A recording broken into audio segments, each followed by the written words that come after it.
Before we get into this, I want you to understand something. The information you are about to watch was suppressed, dismissed, and in some cases, literally written off as peasant nonsense by Western food scientists for decades. These are cooking methods that grandmothers in Shanghai, Sichuan, and Guangzhou were using in the 1960s while American kitchens were being told to trust the processed food industry. And now, in 2026, food chemists, nutritionists, and culinary scientists are quietly admitting that these old Chinese kitchen tricks were not superstition. They were science. Let's count them down, starting at number 25. Number 25. Salt your wok, not your water. In the 1960s, home cooks across China, particularly in rural Hunan and Sichuan provinces, would heat their iron woks until smoking hot, pour in a generous handful of coarse salt, and scrub that salt around the wok with a dry cloth or paper before any cooking began. Western culinary schools told people this was unsanitary and pointless. Here is what they missed. When you heat coarse salt in a dry wok, the salt crystals act as a natural abrasive that simultaneously removes rust, old seasoning residue, and microscopic surface irregularities. The heat then opens the pores in the iron surface, and the salt draws out any residual moisture. After wiping it out and adding oil, you get a naturally non-stick surface that no Teflon pan from a 1960s American kitchen could match. Scientists now understand this as a form of thermal surface conditioning. Try it yourself. Heat your wok on high for 2 minutes. Add 2 tablespoons of coarse salt, scrub with a folded paper towel using tongs, discard the salt, wipe clean, and add your cooking oil. Your stir-fry will never stick again. Number 24. Cook rice with a splash of vinegar. During the 1960s in China, particularly in Fujian and Zhejiang provinces, cooks would add a small capful of rice vinegar directly to the water before cooking plain white rice. Western nutritionists at the time said this was pointless and would make rice taste sour. The science behind it is remarkable. Adding just 1 teaspoon of rice vinegar per 2 cups of dry rice lowers the glycemic impact of the finished rice by triggering a starch restructuring process now called retrogradation. The acetic acid in the vinegar reacts with amylose, a component of rice starch, causing it to form a more resistant structure.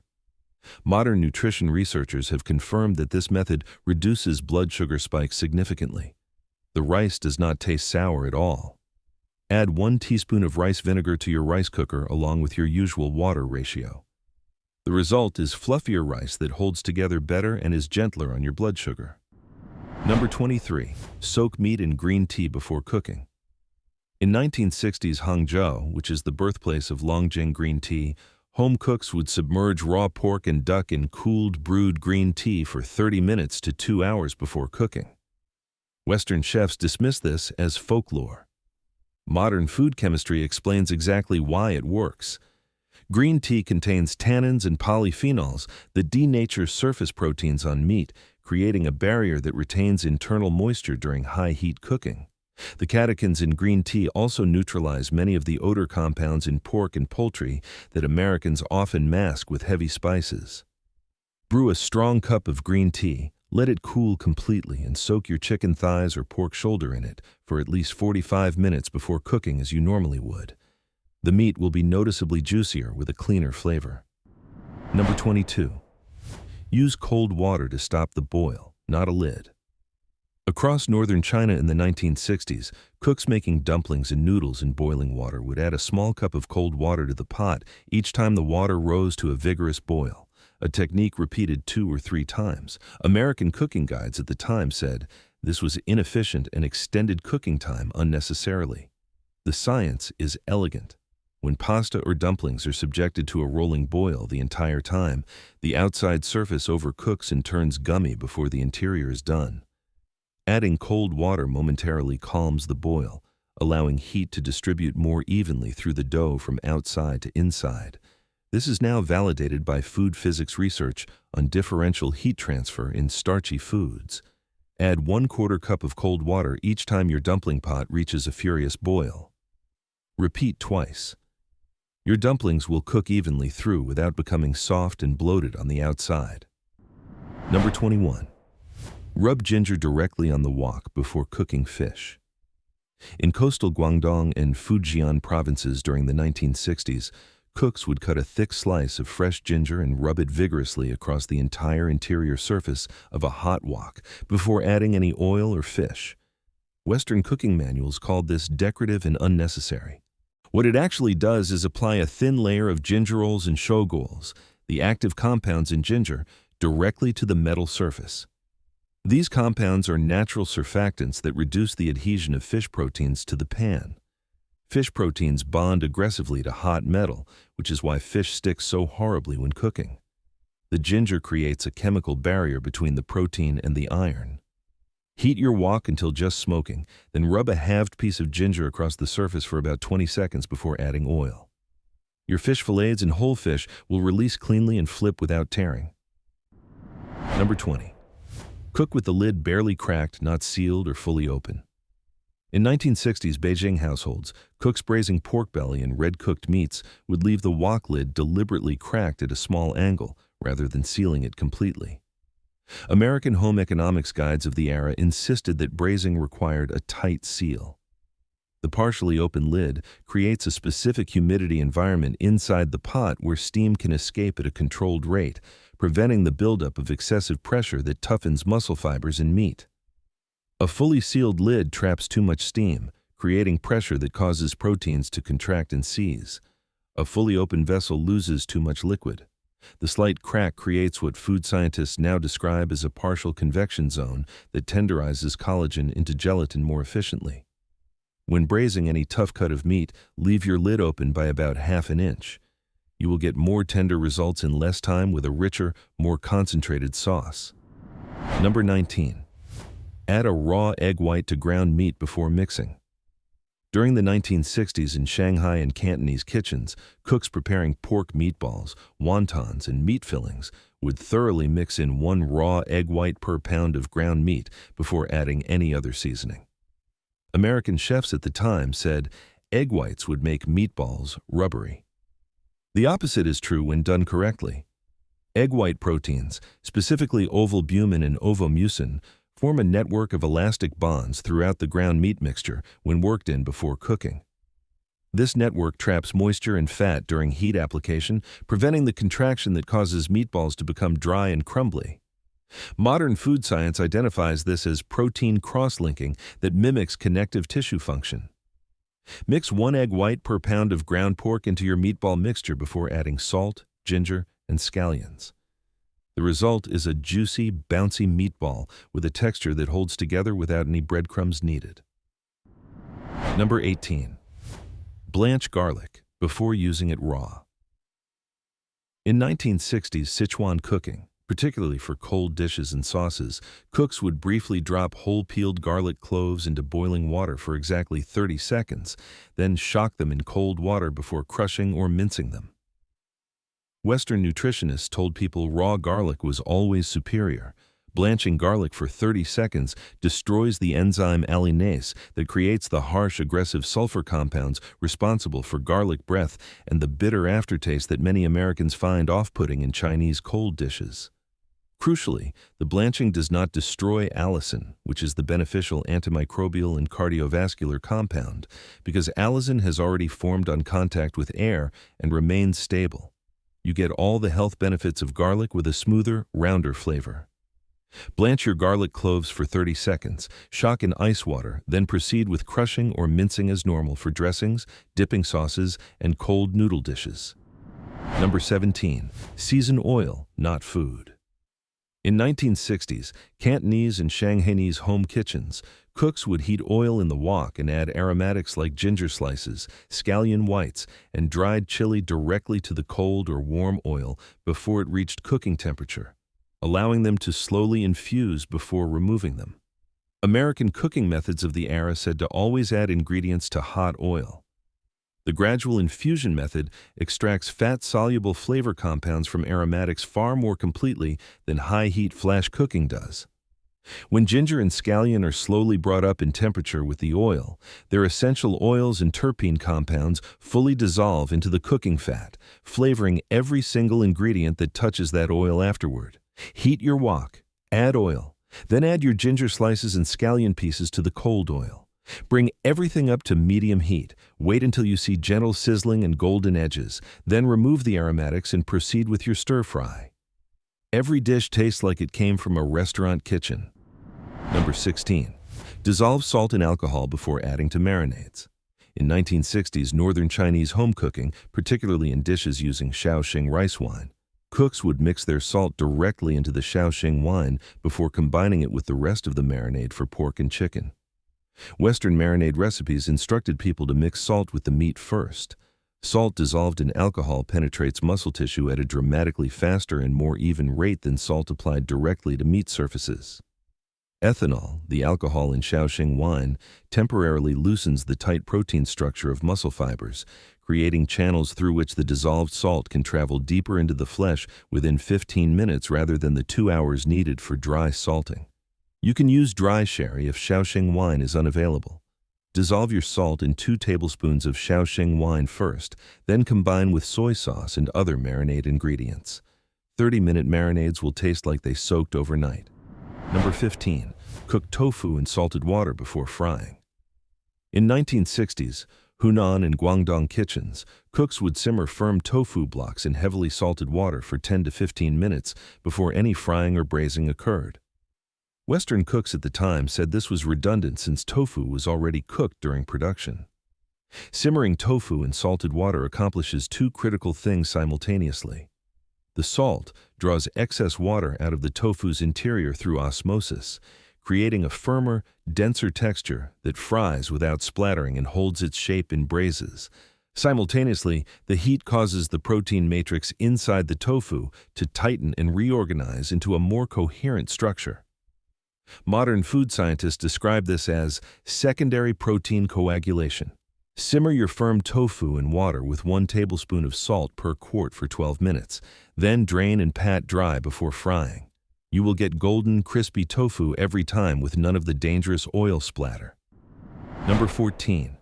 Add tea leaves to smoking meat.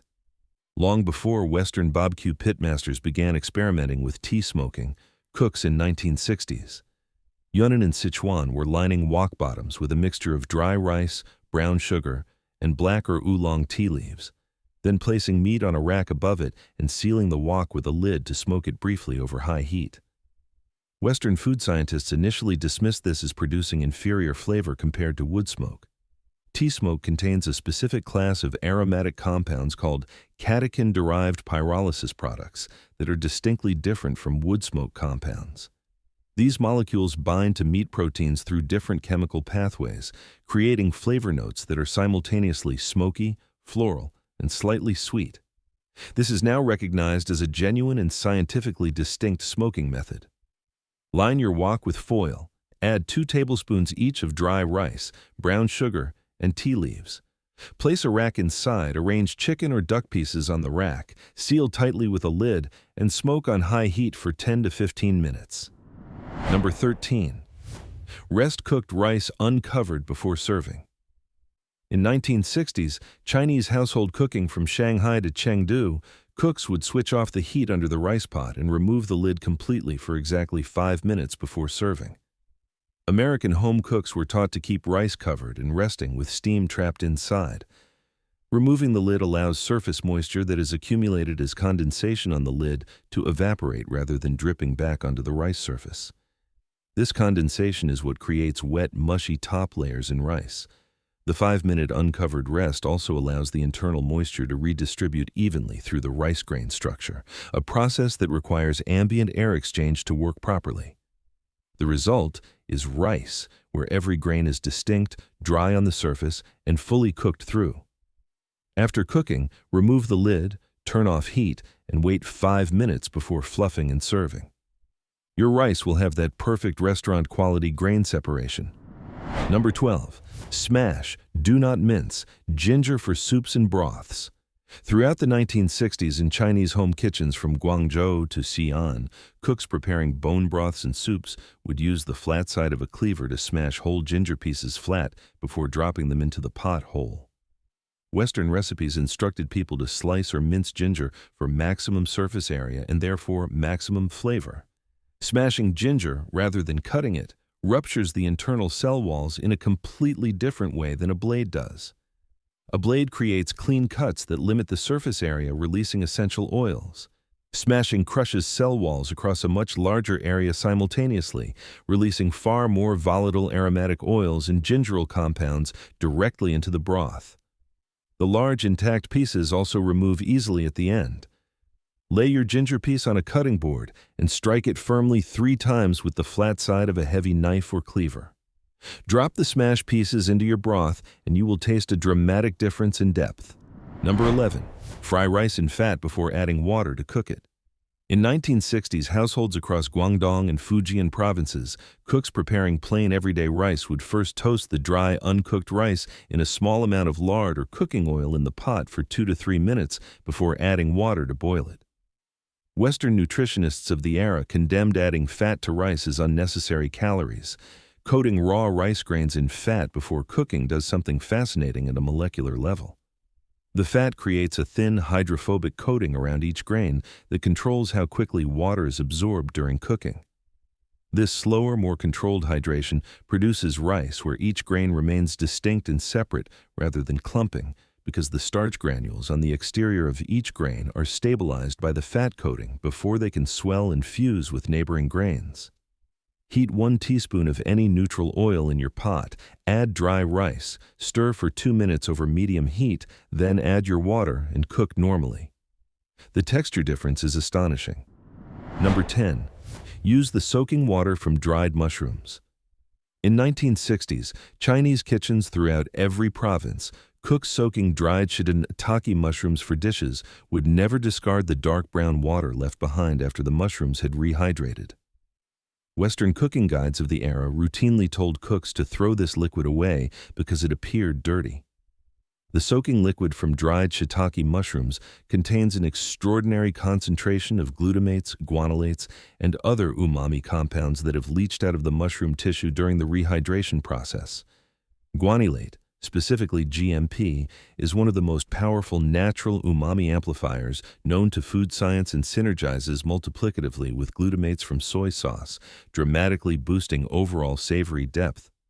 Let your soaking water settle for 5 minutes, then pour it carefully into your dish while leaving any sediment at the bottom. Use it in stir-fries, braises, soups, and sauces in place of any added water or broth. Number 9.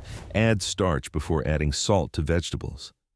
In 1960s, Cantonese restaurant kitchens, cooks preparing stir-fried vegetables would toss their chopped greens in a tiny amount of cornstarch before they hit the wok, and would add any soy sauce or salt after the vegetables were nearly cooked.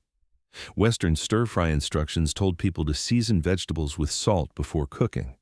Salt applied to raw vegetables immediately begins drawing moisture out through osmosis, flooding the wok and dropping its temperature dramatically. This is why home stir-fry always steams rather than fries. Coating vegetables in a light dusting of cornstarch seals the surface, preventing that premature moisture release. The wok stays searingly hot, the vegetables char and blister rather than steam, and you get that specific wok-hee smokiness that makes restaurant stir-fry taste incomparable. Toss your cut vegetables in just half a teaspoon of cornstarch before they hit your hottest wok. Add your soy sauce in the final 30 seconds. Number 8. Braise meat in previously used soy sauce. In 1960s Shanghai, Suzhou, and Hangzhou, home cooks kept ceramic crocks or clay pots containing dark braising liquid made from soy sauce, sugar, and spices that they reused and replenished continuously over months and sometimes years.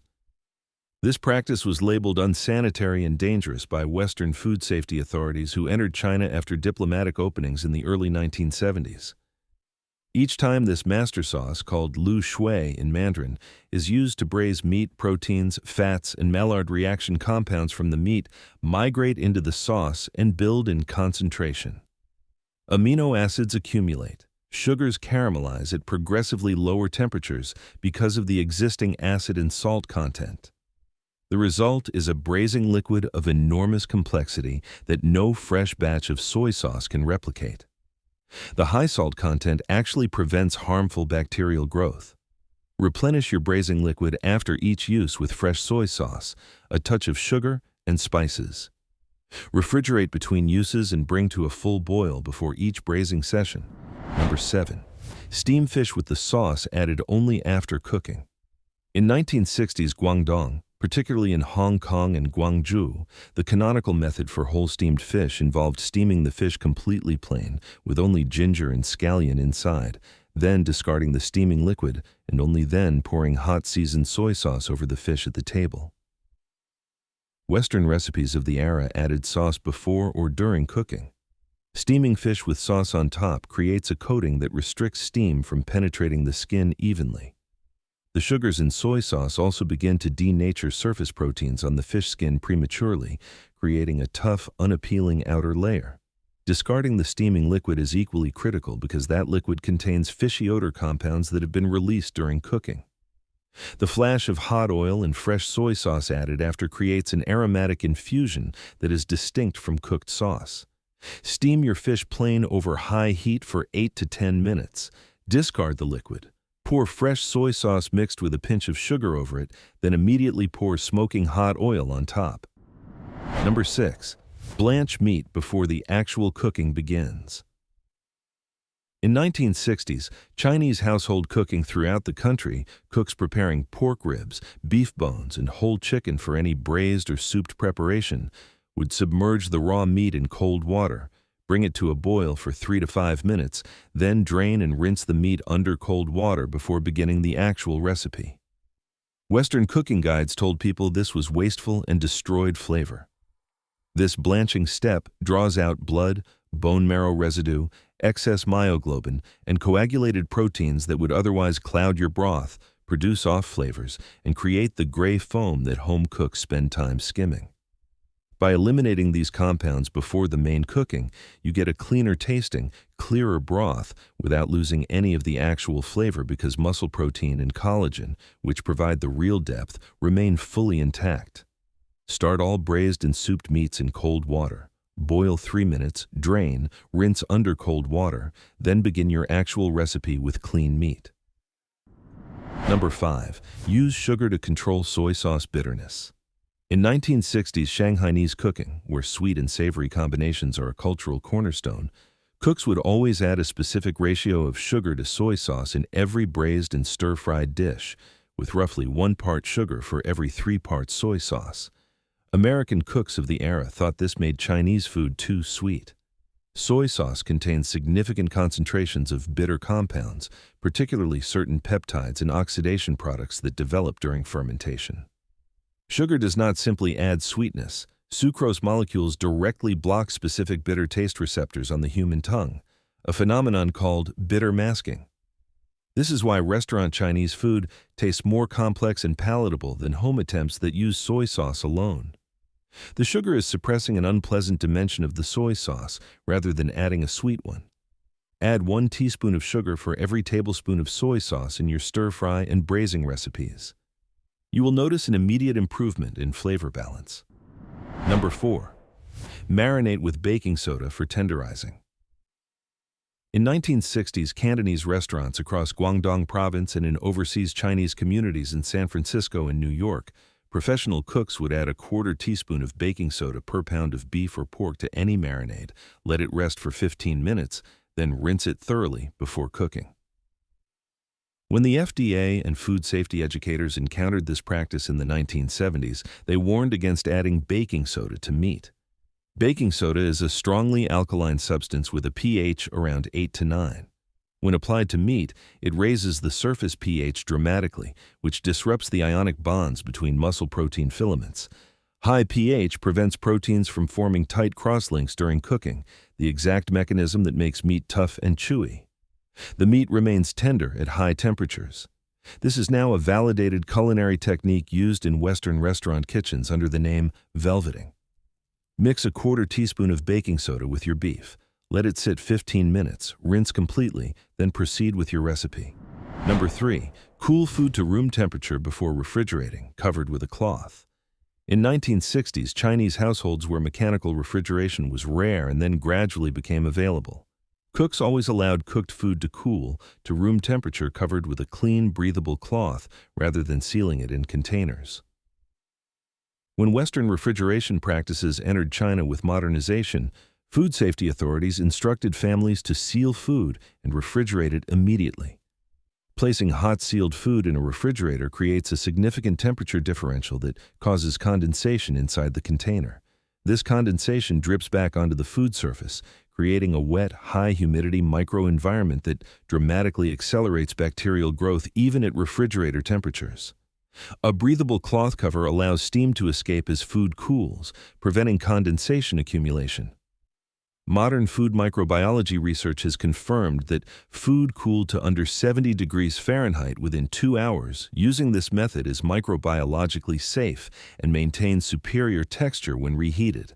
Allow cooked dishes to cool uncovered or cloth-covered for no more than 2 hours before transferring to sealed containers for refrigeration. Number 2. Burn the wok empty before first use.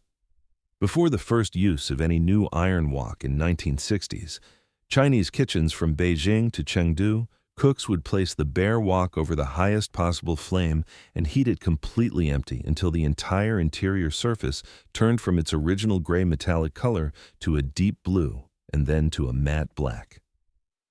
Western kitchen supply retailers in the 1960s told buyers to simply wash new woks with dish soap and begin cooking. This high-heat burn-off process, called chou guo in Chinese, combusts and volatilizes the protective factory coating applied to new woks, which contains industrial oils and anti-rust compounds that are not food safe and would contaminate your first several months of cooking without you knowing. The blue-black color change indicates that the iron surface has undergone thermal oxidation, forming a thin layer of magnetite that bonds permanently to the metal and provides the foundation for natural seasoning. Place your new wok on your highest burner. Heat until it turns black and stops smoking. Let cool, then oil and season. Every dish you cook afterward will taste cleaner. Number 1. The trick that Chinese grandmothers in the 1960s understood before food scientists did. Wash rice water for cooking, not drinking. Across every province of China in the 1960s, from rice-farming Hunan to coastal Fujian, grandmothers would drain the first wash water from raw rice and set it aside using this milky, starchy water not to drink but specifically for cooking vegetables, making soups, and remarkably, washing their faces. Health authorities and Western food advisors who entered China in the late 1960s and early 1970s told Chinese families this practice was pointless and that the water was simply cloudy and dirty. This is perhaps the most comprehensively vindicated food secret on this entire list. Rice wash water from the first rinse contains a significant concentration of water-soluble B vitamins, including niacin and thiamine, soluble dietary fiber in the form of resistant starch oligomers, and a compound called inositol, which modern dermatology research has found to have genuine skin brightening and barrier-protecting properties. When this water is used to cook vegetables, the light starch content thickens the cooking liquid slightly, helping sauces adhere to vegetables while the B vitamins remain in the food rather than being discarded. When used in soups, it adds a subtle body and nutritional density that plain water cannot provide. Food scientists in Japan, South Korea, and increasingly the United States have published peer-reviewed research confirming that rice wash water, specifically the first or second rinse water, contains measurable bioactive compounds with genuine nutritional and cosmetic applications. Collect the cloudy water from your first rice rinse in a bowl. Use it as your base liquid when blanching vegetables. Use it as part of your soup stock, or apply it gently to your face with a cotton pad after washing. Chinese women in the 1960s were doing this every single day, and they were right about every single application. Scientists are still catching up. The next time someone tells you an old cooking method is irrational, remember these 25 examples. Subscribe if you want more deep dives into the cooking science that the food industry never wanted you to know about, and drop a comment telling me which of these tricks you're going to try first. I will be watching.